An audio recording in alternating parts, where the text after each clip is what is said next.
have been changed to protect the innocent. Fatima Cigarettes, best of all long cigarettes, brings you Dragnet.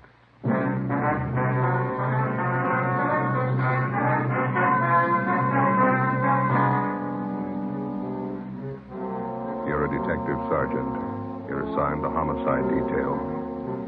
A woman is knifed to death in her home. The body bears the mark of inhuman attack.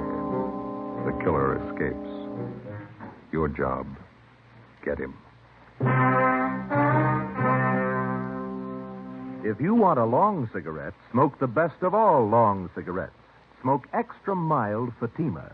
Yes, Fatima is the king-size cigarette which contains the finest Turkish and domestic tobaccos superbly blended to make it extra mild, to give Fatima a much different, much better flavor and aroma than any other long cigarette.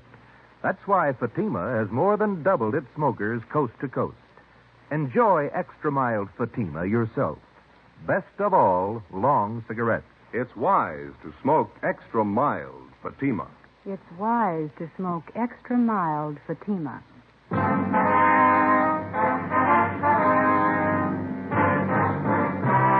Dragnet, the documented drama of an actual crime. For the next 30 minutes, in cooperation with the Los Angeles Police Department, you will travel step by step on the side of the law through an actual case from official police files. From beginning to end, from crime to punishment, Dragnet is the story of your police force in action. It was Wednesday, September 29th. It was warm in Los Angeles. We were working the night watch out of homicide detail. My partner's Ben Romero. The boss is Captain Blaine Steed. My name's Friday. I was on the way back from the interrogation room. It was 11:23 p.m. when they got to room 42. Homicide. Hi, Lorraine. Hello, Joe. Like type this up for me? This dead body report. Yeah, okay. Thank you. Joe, How you doing? they bring Palmer in yet? He's in the interrogation room. Captain's with him. What's his story? He claims he had nothing to do with it. You contact any of the boys' relatives? Says he hasn't got any in town. It was just him and his mother. You called Juvenile Hall, didn't you? Yeah, they'll look after him for the time being. Pretty big shock for a kid. Yeah. Did you get anything out of him? Harry and I have been talking to him. Just starting to make sense. You want to lend a hand? Sure. We're going to leave tomorrow, my mother and I. She had a day off and we were going to leave. That's all I know. That's all she told me. Harry? Hi. You want to give it a try? Yeah. All right, Robert. Come on, son. It's going to be all right now. We need your help, Robert. Think you could answer a few questions for us? How about a bite to eat, son? I get you something? No, I'm not hungry. I'm okay. That's the stuff. Well, here, take it. It's a clean handkerchief. Yeah. Well, you're the cop that drove me down here, aren't you? That's right. Not going back to the house. You won't have to, son. I'm never going back to that place. All right. Oh, it was awful. Could you start from the beginning for us, Bob, and just take it easy? Tell us what you know. Okay. Think I could have a coat? I'll pick up a couple. Be right back. Right here. Thanks, Harry. Well, all I know is I left the house about 7:30. Mom gave me the money to go to a show. Was she alone in the house when you left? Yeah, that's right. We had dinner and then I went to the show. You usually go to the show on school nights, huh? No, but Mom asked me if I wanted to go. She gave me the money. Double feature. She told me to stay for both pictures. Mm-hmm. She usually tell you that? No, she always said to just stay for one picture. She didn't want me coming home so late. Was she expecting anybody to visit her? I mean, after you'd gone? She didn't say so. She just told me to stay for both pictures, that's all. What time the movie let out?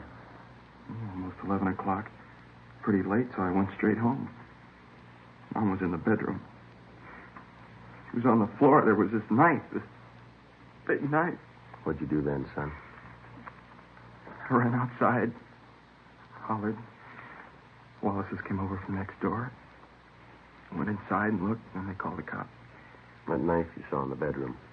There was blood on it, all over it. It was terrible. Did you ever see the knife before? Yeah. Yeah, Roy gave it to my mom last year. It's a bowler knife. Who is this Roy? Mom's boyfriend. One of them. He's in the Navy.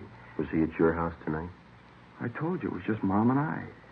Roy had a fight with Mom about 2 weeks ago. He said he didn't like her having other boyfriends, and they had a fight. They argued, is that what you mean? Yeah. And once Roy slapped my mother. You want one of these, Joe? No, thanks, Harry. Okay. There's your Coke, Rammy. Oh, yeah.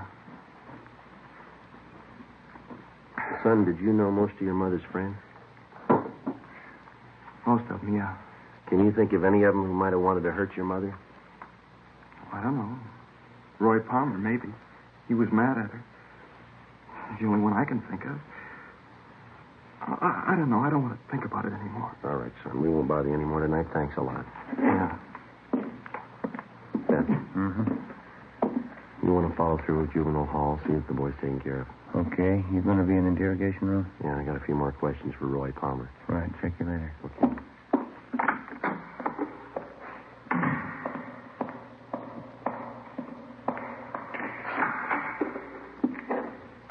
Crime lab back yet, Friday? No, not yet, Captain.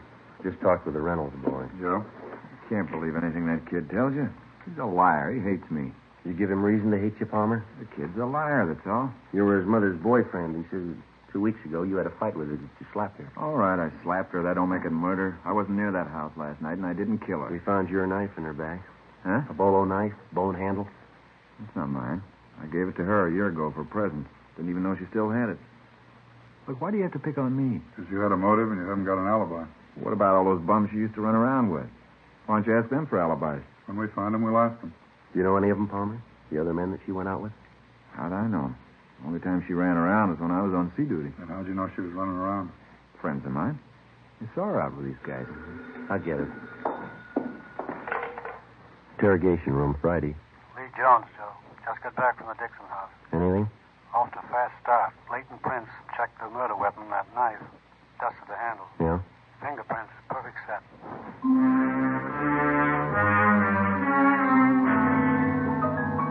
Captain Steed and I took the suspect, Roy Palmer, down the hall and had his fingerprints taken. At the same time, across the street in the crime lab, a set of fingerprints were lifted from the weapon which had taken the life of Mrs. Betty Dixon.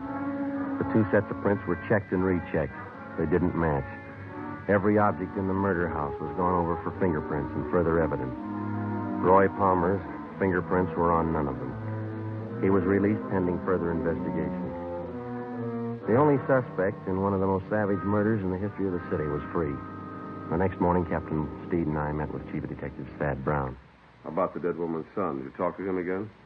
Well, Romero's with him now. He's taking down a list of all the people that his mother knew, friends, neighbors, everybody. No luck yet with a set of fingerprints? No, we've got no record on him. Checking him through Washington, we ought to get a kickback pretty soon. Set of prints and a piece of envelope.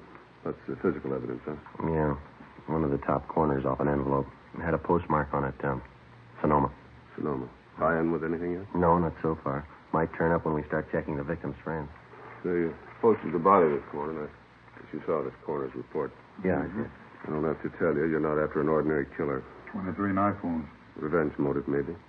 Yeah. The reaction of the dead woman's neighbors, that's what's got me stopped. No one heard a thing? Mitchell and Didion are still covering the neighborhood. Haven't found anyone yet who saw or heard anything unusual. Well, I can't buy it. A woman isn't just cut down like that without some kind of a commotion. Besides, the homes in that neighborhood are fairly close together. Shouldn't take much to make yourself heard from one house to the other. No sign of robbery or burglary? No, according to the boy, the house is intact. Nobody touched anything. It leaves you with the boyfriend angle. Lover's quarrel. We're stuck with it, yeah. Hi, Chief. Romero? Go ahead. How'd you make out? Better than I thought. Boy was over most of his shop this morning. Did he talk? 5 pages of names and addresses. He gave me all of them. Well, how about that boyfriend angle? Oh, about half a dozen names. Seems the mother had quite a social life since the boy's father died. You confirmed the boy's story about going to the movies? Yeah, it checks out. Pretty nice kid, considering the environment he's been raised in. Well, how about those names, Ben? Any of them list Sonoma as their hometown? No, I don't think so. Let me check here. Okay. No. Huh? No, none of them. All right, you better start digging into that list. Postmark may tie in later. Meantime, you still have that set of fingerprints. No chance for a mistake there. When you reach the right men, those prints will connect him with the killing. That makes it simple for you. Hmm? Prince will tell us who he is. You got only one answer to dig for. Yeah. Where he is. Thursday, September 30th, 11 a.m. We started checking the list of the murdered woman's friends through R&I for any possible criminal records. It's usually the case that a major crime rates headline space twice, when the crime is committed, when the criminal is apprehended. Between the two, more than often, there's a space of weeks and months, sometimes even years, in which the police officer goes through the monotonous, undramatic business of checking files, asking questions, sifting and sorting leads and evidence until he finally reaches the criminal. For a news story, it's pretty dull material, but it proves out the contention of most working detectives. You don't catch criminals with headlines. Monday, October 4th, we checked with a Miss Lucille Dana, a counter clerk at a little market out on Crenshaw. Terrible, Sam. I've been away on my vacation. Heard about it when I got home yesterday. You were pretty good friends with Betty Dixon. Is that right, Miss Dana? Yeah, pretty close. Oh, excuse me a minute. I'll take care of this customer. Yeah, all right. Is there anything, sir? No, 2 bags of them jelly beans, please. All right. Okay, that's all. All right. 19. 87. 9. 87. This is not marked. Just a minute. Tommy? Yeah. Number 2 corned beef. How much? Just a minute. 67. Thanks.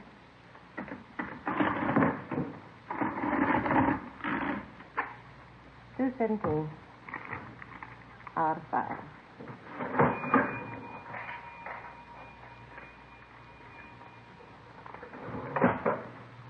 $17 to 20, 25, 50, $3, 4, 5.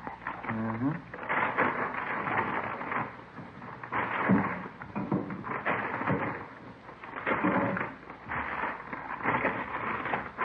Thank you. Okay. I just can't get over it, Sergeant. Poor Betty. We understand that you used to go out with the Dixon woman, Miss Dana. Do you know most of her close friends? Well, most of her men friends. We used to double date a lot together. Mm-hmm. I wonder if you'd take a look at this list of names that we have here. All right. Let's see. Mm-hmm. Now, does that about cover all her boyfriends, all that you knew of anyway? Yeah, I think so. Let's see. Tony Morris, Gilbreeze, Al O'Neill. You don't have Floyd down here. Who was that? Floyd who? I never did know what his last name was. He used to take both of us out, Betty and I. Seemed to like her quite a bit. When's the last time she was out with him, do you know? Oh, 5 or 6 months ago at least. Kind of strange. How do you mean? Floyd. Jealous, you know. Hot temper. Said he was Spanish, but he had a light complexion. Oh, excuse me, please. Sure. Yes, sir? A pack of that mint gum and some lighter flints, please. Yes, sir. 25. Thank you. All right.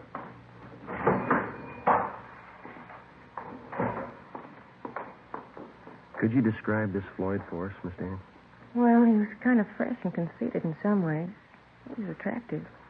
A lot of fun. How about his physical appearance, weight and height? About 6 feet, I'd say. Nice build.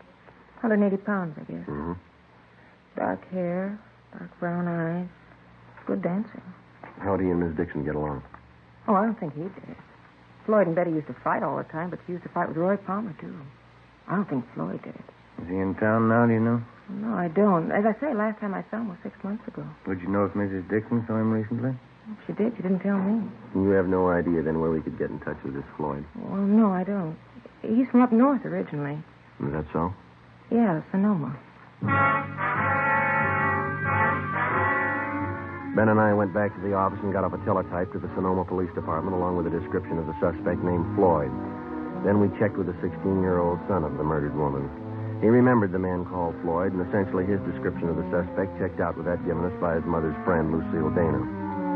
3 p.m., we met with Lieutenant Harry Didion and Captain Steed. You want to fill him in, Didion? Finally got in touch with the dead woman's next-door neighbor. His name's Conroy. Get anything out of him? They seem to be the only ones who heard anything the night of the murder. What they had to say. Let's see. Yeah, they saw Mrs. Dixon's son, Robert, leave the house about 7:30 the night of the murder. And nothing till 8:30. Yeah? They heard loud pounding on the back door of the Dixon home. The door finally opened. They heard an angry woman's voice invite the person in. A man? Yeah. Any description? Not much. She was tall, good build. Not much, Jack. Go on. Neighbors said it was quiet then for about an hour. And they heard a woman crying, said it sounded like Mrs. Dixon. They make out any of the conversation? I got it right here. About 9:30, they heard Mrs. Dixon, a lot of loud talking. She said, "Why don't you kill me then, Floyd? Put me out of my misery." Mm-hmm. Anything else? They said it was quiet between 9:30 and 10. And they heard something that sounded like the thud of a body falling on the floor, a piece of furniture overturned. No screams for help. Funny, but the neighbors say no. The only other thing they heard was Mrs. Dixon. Here's the quote. She said, "Do a good job, finish me off." None of the neighbors thought of calling the police. Well, they told me they didn't want to get mixed up in a family fight. None of their business. She had quite a few men visitors. That's all of it, huh? No, one more thing. I guess this is what made the neighbors think everything was all right.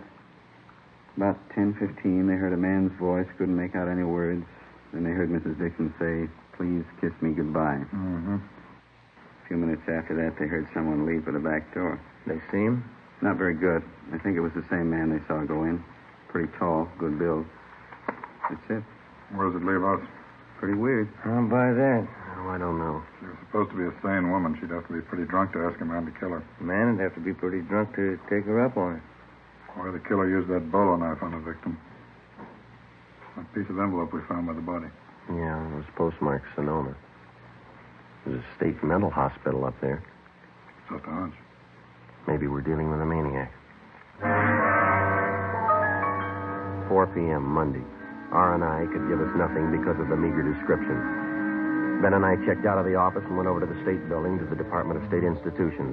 First, we checked the name Floyd through the files, using it as a last name, then as a first name. We failed to connect. Either the names didn't fit the description of the suspect, or they were elderly men still confined to the institution at Sonoma. We checked through the files using Floyd as a middle name.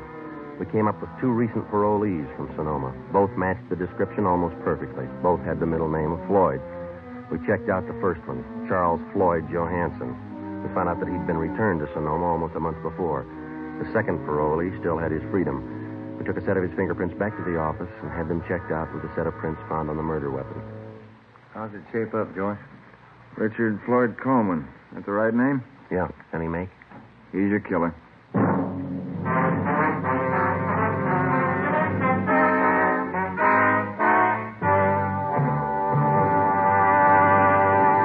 You are listening to Dragnet, the case history of a police investigation presented in the public interest by Fatima Cigarettes. If you smoke a long cigarette, it will be in your interest to listen to a typical case history of a Fatima smoker. It's the case of skating star Helen Davidson of the 1951 Ice Capades. This is her actual signed statement. Recently, on tour with the Ice Capades, I've noticed more and more people smoking Fatima. You know why? If you like king-size cigarettes, you're bound to prefer the one that's extra mild. I know I do. And I agree it's wise to smoke extra mild Fatima. More and more smokers are discovering this every day. Actual figures show extra mild Fatima has more than doubled its smokers coast to coast. So enjoy extra mild Fatima yourself. The king-size cigarette, which contains the finest Turkish and domestic tobaccos, superbly blended to make it extra mild. You will prefer Fatima's much different, much better flavor. You will agree. It's wise to smoke extra mild Fatima. It's wise to smoke extra mild Fatima. The best of all long cigarettes.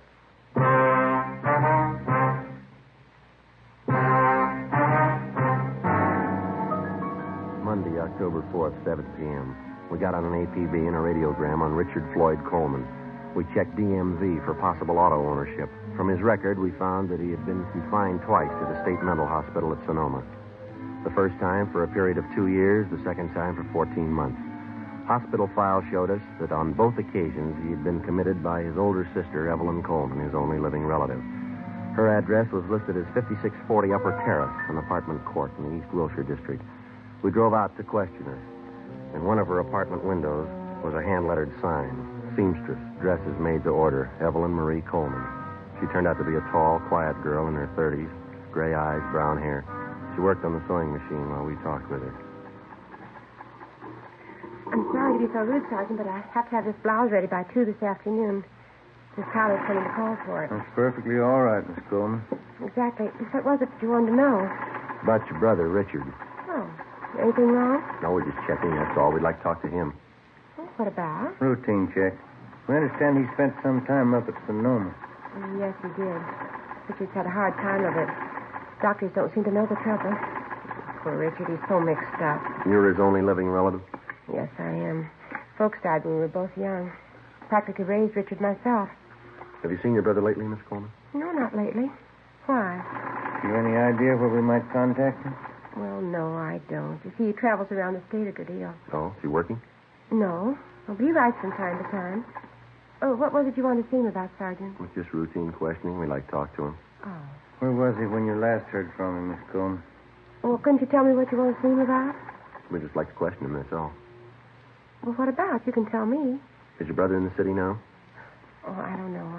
I just got back. I haven't heard from him in 2 weeks. Almost 3 weeks. Does he usually stay here when he's in town? Well, sometimes, yes. Is Floyd in some kind of trouble? Is that the name he usually goes by, Floyd?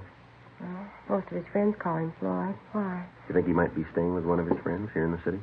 He might be. I don't know. Look, Sergeant, if Floyd's in trouble, you can tell me. I've seen him through lots of trouble before. Not this kind, miss. Women? Oh. I wish there was something I could do. Where was he when you last heard from him? He was in Santa Barbara. He wrote me. Please, Sergeant, why do you have to see Floyd? Excuse me. Yeah, sure. Hello? Oh, yes, Miss Tyler. Uh-huh. Well, maybe just a few minutes late. Would 2:30 be all right? Oh, fine, thank you. All right, Miss Tyler, bye. Have to hurry.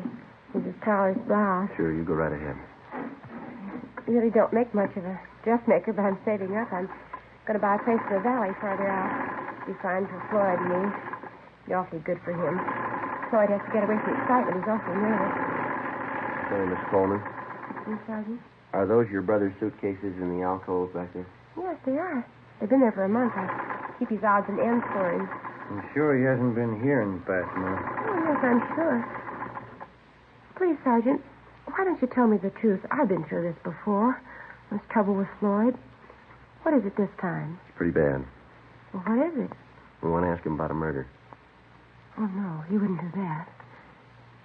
You sure it was Floyd? We'd like to talk to him.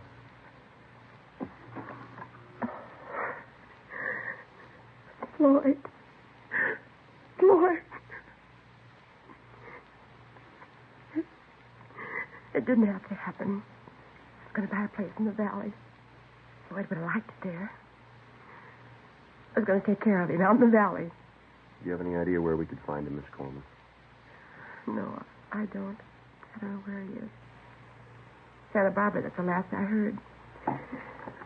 I've been worried about him. If he was in the city, would he come here to stay, ma'am? Well, he did before, yes, but I don't know about now. Does he have a car? No, not that I know of. No, I don't know what he's living on. He doesn't have any money. Who was the woman? Oh, Mrs. Dixon. Seems to know your brother pretty well. Oh, boy. You better grab that, Ben. Yeah, all right. Hello. Yes. That's all right. Thank you. Yeah. Mrs. Tyler, she'll pick up her blouse tomorrow.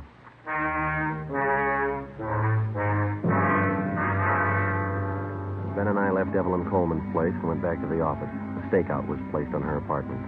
2 days went by. Nothing happened.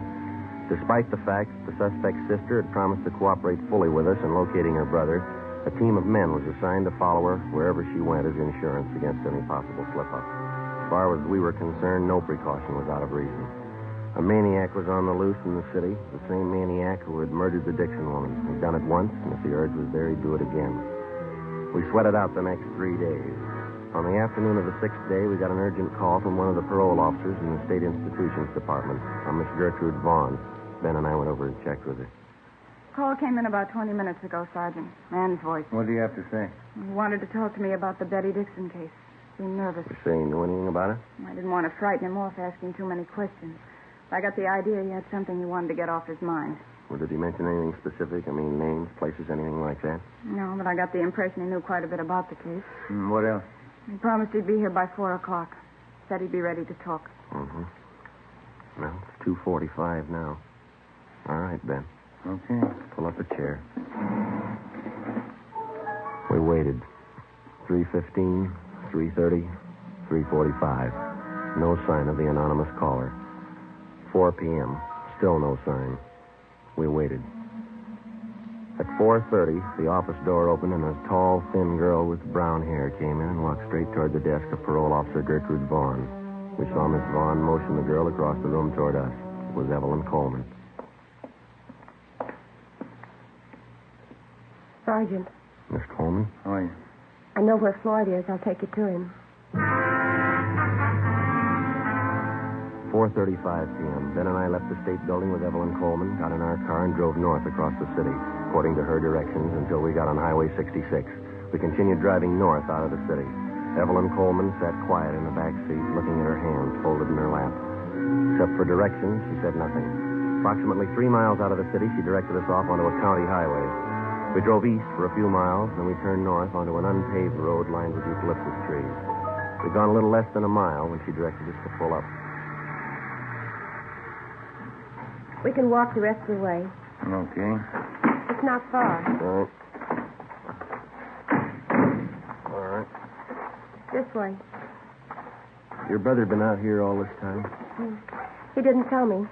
He called this morning. He's supposed to give himself up. What happened? I don't know. He's worse now, I think. Could hardly understand him on the phone. Doesn't make sense. Is he alone now? He was when I left him. We go across this field here. Okay. Yeah. Is your brother armed? No. That it over there? Yeah. Shack by the trees. You'll see he's treated right. Yes, ma'am. We'll see to it.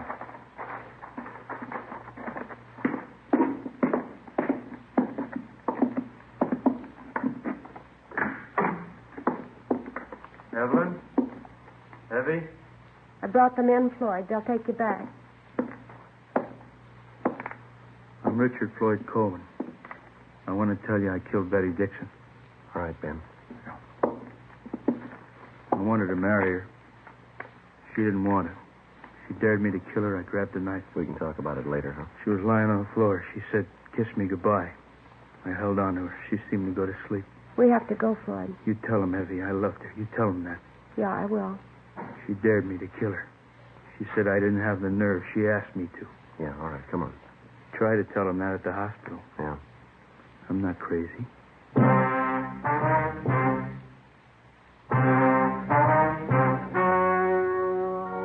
The story you have just heard was true. Only the names were changed to protect the innocent. On December 4th, trial was held in Superior Court, Department 86, City and County of Los Angeles, State of California. In a moment, the results of that trial. And now, here is our star, Jack Webb. Thank you. To prove a suspect's guilt or innocence, as in tonight's case, the working detective spends many a long hour with the man in question. In the interrogation room, the crime lab, with his friends, his enemies, gets to know his man well. And so with a cigarette. If you're a long cigarette smoker like I am, get to know Fatima. Live with it a while. Pack after pack their extra miles. Get to know the best of all long cigarettes. Smoke Fatima.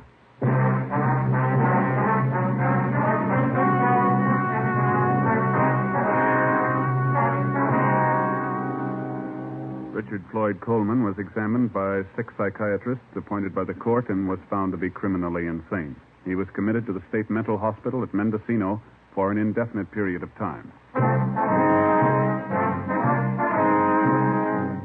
You have just heard Dragnet, a series of authentic cases from official files. Technical advice for Dragnet comes from the Office of Chief of Police W.A. Wharton, Los Angeles Police Department. Fatima Cigarettes, the best of all long cigarettes, has brought you Dragnet from Los Angeles.